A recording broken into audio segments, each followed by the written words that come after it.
Brasil, Brasil también es motivo de preocupación para las organizaciones de derechos humanos, especialmente el estado fronterizo de Roraima, donde la presencia de venezolanos ha producido ya reacciones de tipo xenófobo. El alcalde venezolano, el exalcalde venezolano David Smolansky, destituido y hoy en el exilio, está en Brasil. Fue recibido por el canciller brasileño Aloysio Nunes y también visitó la zona fronteriza. Conversamos con David Smolansky. David, bienvenido. Muy buena tarde para ti. Muchísimas gracias, Dania, por la invitación y buenas tardes a todos los que nos ven, nos escuchan a esta hora. David, comencemos por qué zonas pudiste visitar y cuál fue tu experiencia en ellas. Bueno, y Dania, después de haber estado hace tan solo 3 semanas en Cúcuta, ahora tuve la oportunidad de visitar otra frontera, en este caso la frontera brasileña, específicamente el estado de Roraima, las ciudades de Boavista y Pacaraima. Un poco para poner en contexto a la gente, Pacaraima es el primer territorio brasileño inmediatamente después de cruzar la frontera venezolana en Santa Elena de Guairén. Boavista es la ciudad más grande cercano a Venezuela, que está a 2 horas y media de Pacaraima. Lo que allí pude presenciar, Idania, es similar a países que están en guerra, a países que han pasado por conflictos armados. En Boavista hay más de 10 campamentos de refugiados. En promedio, cada campamento tiene 500 personas, administrado logísticamente por la Fuerza Armada brasileña, y el trato humano lo lleva ACNUR. En esos refugios se les suministra a nuestros hermanos venezolanos desayuno, almuerzo, cena, atención médica. Se les permite salir de los refugios en horario entre las 6 de la mañana y las 10 de la noche. Y bueno, están cruzando ya 800 venezolanos todos los días a Brasil. Si bien es cierto, es una cifra inferior a lo que uno puede ver en Colombia, Ecuador, Perú, Chile, no deja de sorprender porque recordemos que Brasil es el país más grande de la región, además es el más poblado, por ende hace que las distancias sean más largas, que las logísticas sean más complicadas, pero la crisis es tan severa en Venezuela, el responsable de este éxodo, bien sabemos que es Nicolás Maduro, que la gente está dispuesta a tomar esos riesgos y estar en refugios que, insisto, es similares a lo que uno ve, por ejemplo, en países de Medio Oriente o África. Ahora, David, por ejemplo, se les permite salir, decías, ¿no? En un horario contemplado a lo largo del día. ¿Qué hacen en ese espacio de tiempo los venezolanos que salen? Bueno, mira, hay de todo, ¿no? La inmensa mayoría de los venezolanos, y Dania, quiere trabajar.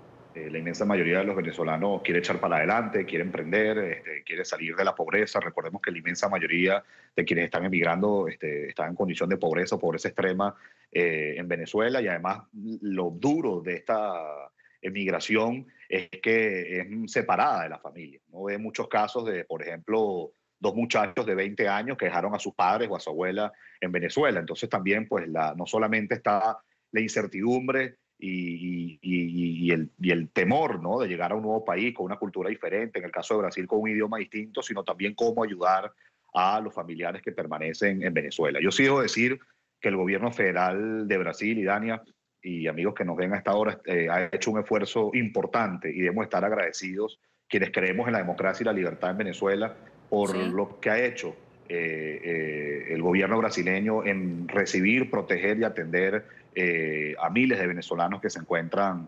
desplazados. Es uno de los países que más rápido, por ejemplo, está dando el estatus de refugio temporal, que lo puede sacar ahí mismo en Pacaraima, en una gran carpa que ha instalado la Fuerza Armada brasileña, y posterior a tener tu estatus de refugio temporal puedes tener una carta de trabajo, lo cual te permite pues ya laborar legalmente en Brasil. Además de eso, el gobierno brasileño está haciendo algo que yo considero interesante, que es lo Sí. que llaman el proceso de interiorización. ¿Qué quiere decir eso?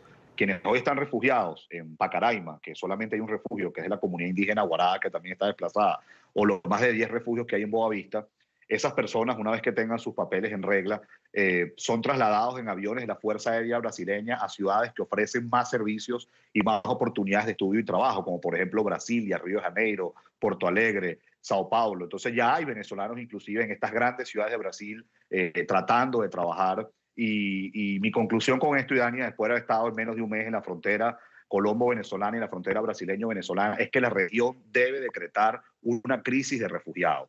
Acá Naciones Unidas ya reconoció que de 2014 se han desplazado 2.300.000 venezolanos. Más de 1 millón está en condición de desnutrición. Más de 100.000 portan el virus VIH. Bien los refugios venezolanos que tienen sarampión, venezolanos que tienen tuberculosis y que tienen otras enfermedades.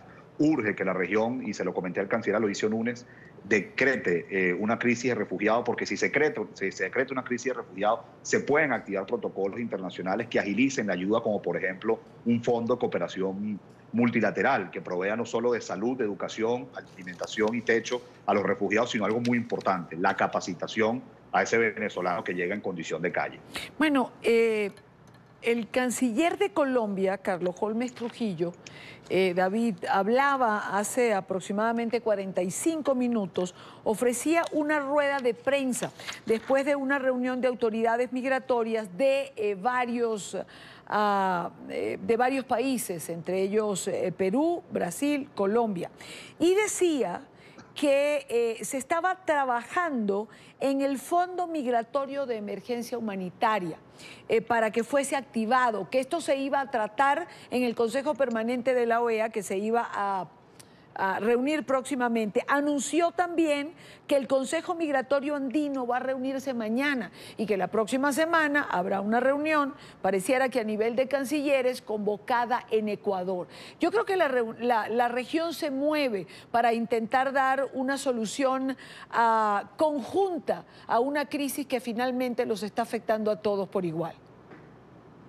Sí, se están haciendo esfuerzos y por eso creo que es importante que se decrete ya formalmente la crisis de refugiados, porque como decía antes, eso agilizaría protocolos internacionales y además un fondo de cooperación multilateral donde no solamente aporten los gobiernos de América Latina, sino también agradeceríamos enormemente que vengan aportes de la Unión Europea, Estados Unidos, como han hecho Canadá, porque al final es un tema regional, e inclusive están llegando venezolanos a países tan lejos como México y Argentina, pero también me he encontrado con venezolanos, bueno, con una mano adelante y una mano atrás en Estados Unidos. Entonces, urge este fondo, donde yo quiero hacer hincapié, Idania, no solamente las recomendaciones que ha dado ACNUR, que son muy importantes, insisto, atención médica, educación, alimentación y techo, sino la capacitación. Y tomando ejemplos exitosos, por ejemplo, en Europa, donde ha habido importantes movimientos migratorios en el pasado, no me refiero a los actuales, que por ejemplo son los sirios en los norte de África, pero por ejemplo pasó con la ex República Yugoslavia, donde muchos en su momento tuvieron que refugiarse en otros países y fueron capacitados. Y es un ganar-ganar para todos. Quien se capacita sale en una condición de refugiado a tener un hábito, un oficio, a ser productivo. El país que lo recibe, bueno, se ve beneficiado porque entra en su mercado laboral. Y el día de mañana para nosotros en Venezuela, cuando salgamos de la dictadura, pues esas personas capacitadas pueden volver al país e impactar positivamente en la recuperación económica de Venezuela. También sí. Sugerí al canciller Aloisio Núñez que es importante campañas en contra de la xenofobia. Si bien es cierto, la xenofobia está localizada y focalizada y es algo minoritario, pues no permitamos que aquellos que son minorías empañen el esfuerzo de los gobiernos y empañen además el trabajo o el emprendimiento que están haciendo muchos venezolanos. Hay que tener una campaña en contra de la xenofobia que rechace cualquier tipo de discriminación, especialmente en países como Brasil, que es producto de los inmigrantes. Y además Venezuela fue un país que le abrió las puertas a muchos latinoamericanos en el pasado, cuando sufrían de dictaduras, de conflictos armados y de hiperinflación. Y por último, y no menos importante, aprovechando estas reuniones que se están dando en la región que has comentado, como el Consejo Permanente de la OEA, si bien es cierto, cada legislación en América Latina es distinta, yo creo que es importante buscar los criterios más homogéneos desde México hasta Argentina, incluyendo el Caribe, para el migrante venezolano. ¿Con qué quiero decir con esto?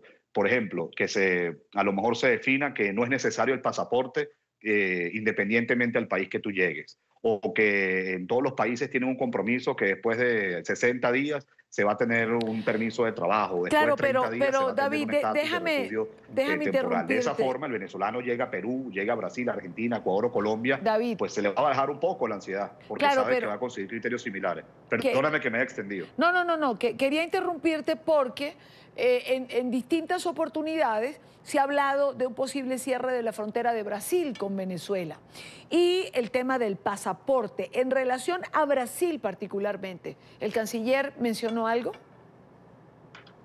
Mira, en ningún momento me han comentado las autoridades brasileñas. No solamente tuve la oportunidad de hablar con el canciller en Brasilia, hablé con soldados de la Fuerza Armada brasileña, Sí. hablé con gente de ACNUR, hablé con representantes de la Iglesia Católica que están haciendo un trabajo increíble. En Pacaraima la Iglesia Católica está repartiendo 1.500 desayunos todos los días a venezolanos desplazados y en ningún momento me han hablado del cierre de la frontera. Como decía anteriormente, debemos estar agradecidos con el gobierno federal de Brasil porque está pues, prestando atención y protección a miles de venezolanos que están desplazados y de hecho es bastante ágil poder sacar el refugio temporal y la carta de trabajo de Brasil, al punto tal, como te decía, que ya hay muchos venezolanos que incluso han sido trasladados por la Fuerza Aérea Brasilera a ciudades como Río de Janeiro, Sao Paulo o Porto Alegre para tener más oportunidades de estudio y trabajo. Sí creo que hay algunas cosas que mejorar en unos refugios. Por ejemplo, pude visitar un refugio donde algunas son una especie de casas, mejores que unas carpas ciertamente, pero son casas muy calurosas donde quizás hay que darle mejor ventilación o si se van a construir más refugios, utilizar otro material. Pero en líneas generales, a pesar de que la situación es dramática, insisto, lo más duro es ver a tanta gente separada de su familia. El gobierno federal de Brasil está dando protección, atención a los venezolanos. Y algo que debemos entender, Idania, es que esto es responsabilidad de Nicolás Maduro y toda una estructura criminal que hoy lo acompaña en el poder. Este éxodo de venezolanos no estuviese ocurriendo si tuviésemos un país próspero, abundante en oportunidades, con Estado de Derecho, con libertades. Hoy la gente se va porque la esencia del régimen es destruir a un país y la esencia de un régimen es no garantizar la vida de nosotros como venezolanos, que es lo más sagrado que puede tener un ser humano. En ese sentido, también le expresé al canciller Aloysio Núñez que entendamos que hoy el régimen de Nicolás Maduro no solamente está afectando a los venezolanos, el régimen de Claro. Nicolás Maduro está afectando a los latinoamericanos, el régimen de Nicolás Maduro es un elemento de desestabilización para la región. Incluso yo voy más allá, es una amenaza para la región y por eso también urge acciones mucho más efectivas por parte de la región en contra del régimen, como por ejemplo sanciones individuales que implementen los gobiernos de América Latina a altos funcionarios del régimen involucrados en narcotráfico, corrupción, en lavado de dinero o violación sistemática de los derechos humanos. Bueno, creo que la región está intentando coordinar acciones conjuntas que de alguna manera atiendan toda esta crisis. David, como siempre, un gusto tenerte en el programa. Gracias por hacernos partícipe de tu experiencia allí en Brasil.